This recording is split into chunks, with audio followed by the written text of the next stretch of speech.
In a sanctuary where athletes once swore oaths before the gods, there was a room people entered with a kind of fear, not because it was dark, because it was too bright. A single figure dominated the space so large that it seemed the building had been constructed just to contain it. A seated god, calm and untouchable, skin that looked like living ivory, robes that flashed like sunlight because they were gold, and the eyes, not carved like a statue, but staged like a presence. Ancient visitors did not say, "I saw a sculpture." They said, in effect, "I met Zeus."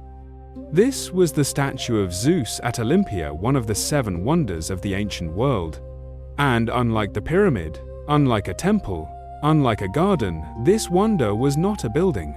It was an idea given a body, a political statement made sacred, and it vanished so completely that today we chase it through words, fragments, and the shadow it left behind.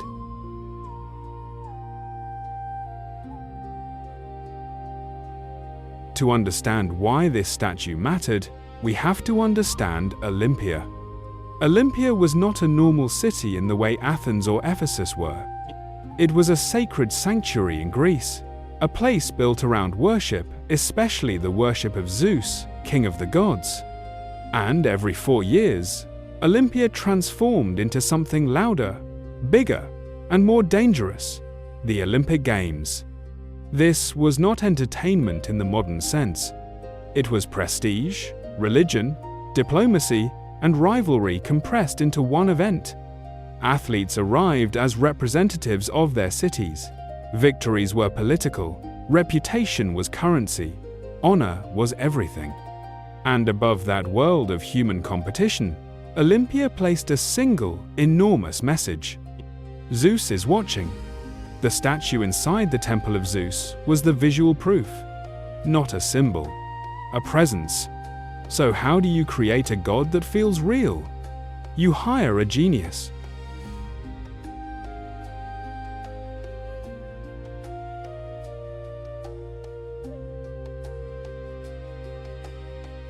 The name most closely tied to this wonder is Phidias, one of the most famous sculptors of classical Greece. In the ancient imagination, Phidias was not just an artist. He was a man trusted to give shape to divinity. Tradition credits him with major works in Athens, and then with the greatest task of his career at Olympia, creating Zeus himself. The statue was described as enormous, so large that people said if Zeus stood up, he would tear through the roof. That detail may be exaggerated for effect, but it tells you what visitors felt. Scale was part of the weapon, because in religion, size can be theology. The bigger the god looks, the smaller you feel, and the smaller you feel, the easier it is to believe.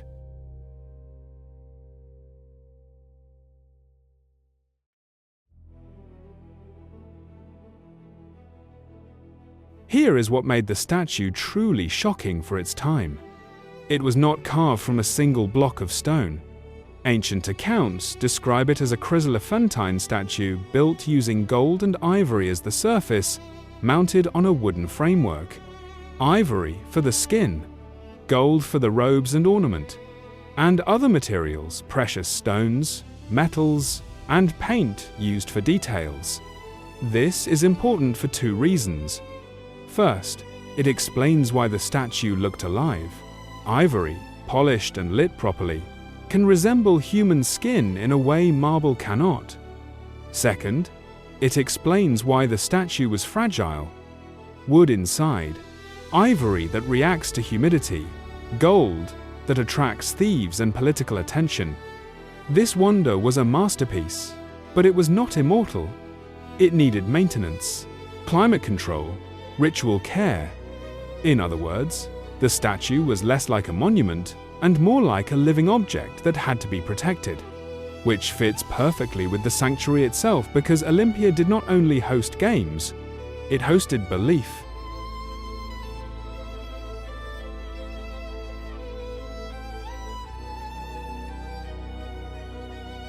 Ancient writers describe Zeus seated on a throne, not standing. That choice matters. Standing gods threaten. Seated gods rule.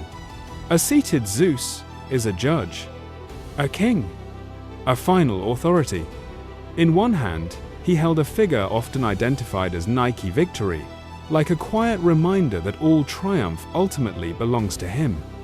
In the other, a staff or scepter, signaling rule, law, stability. Around him, carved designs, mythological scenes, and decorative richness meant to overwhelm the eye. And then there is the emotional effect. Visitors described feeling awe, even fear. Some later writers suggested that simply seeing the statue could change a person's spirit. We cannot verify those inner experiences, of course, but we can understand the psychology. You enter a sacred space. You face a god rendered in human scale, except larger than human, brighter than human, richer than human. Your brain does what brains do in front of overwhelming stimuli. It submits. That is not just religion. That is engineering of emotion.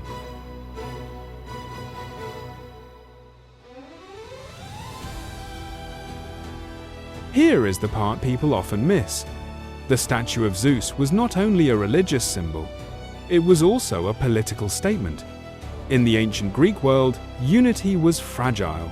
City-states competed, allied, betrayed, and fought constantly. But Olympia, through the Olympics and the sanctuary, offered a shared identity, at least for a moment. A shared ritual, a shared center. And Zeus, in this context, becomes more than a god. He becomes a stabilizing myth, the figure everyone can claim, even when they disagree about everything else. So the statue served as a kind of anchor, a visual constitution, a reminder that above human rivalry there is a higher order. Whether people truly believed that order existed is beside the point. What mattered is that they behaved as if it did.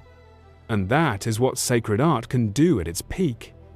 It changes how crowds move, how leaders speak, how rivals pause, at least briefly, before violence.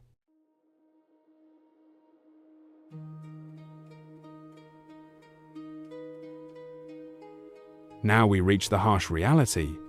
If the statue of Zeus was one of the greatest artworks of the ancient world, why don't we have it today? Because it was made from materials that do not survive easily, and because history is not kind to expensive things. Over time, Olympia declined. Political power shifted. The old religious world changed. As new beliefs spread, and older sanctuaries lost protection, many sacred sites were damaged, repurposed, or abandoned.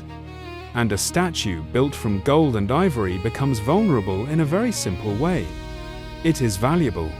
If it is moved, it can be lost. If it is targeted, it can be stripped.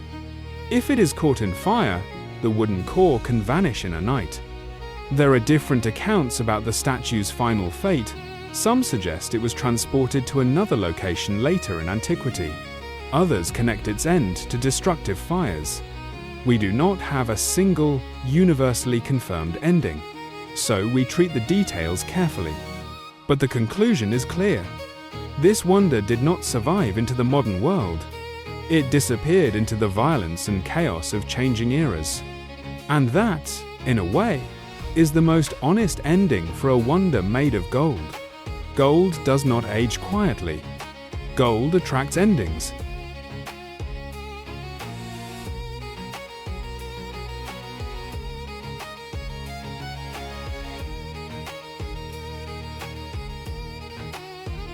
Even without the statue, we are not blind.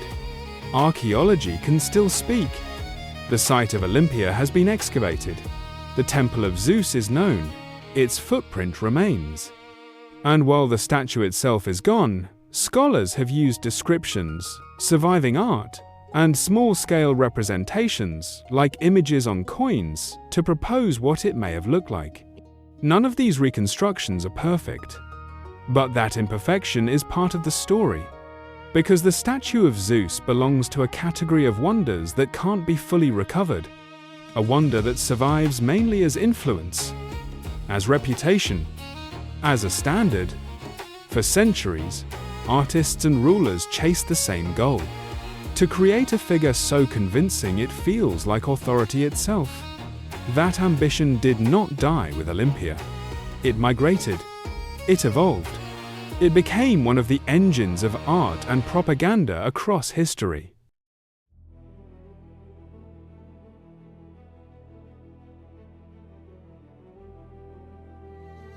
The statue of Zeus at Olympia was not the biggest structure of the ancient world, but it may have been the most powerful because it did something architecture alone cannot always do.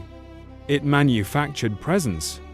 It made people feel watched, judged, small, and that feeling, more than stone, more than marble, can shape civilizations. Now I want your theory. Do you think the statue's true power came from its materials, gold and ivory, wealth turned into worship? Or from its effect, how it controlled emotion inside a sacred space? Write your view in the comments. I read them, and I will highlight the strongest arguments. And if you are following this series, subscribe and turn on notifications, because next, we move from a god seated in silence to a giant standing over the sea. Next episode, the Colossus of Rhodes. Until then, stay curious.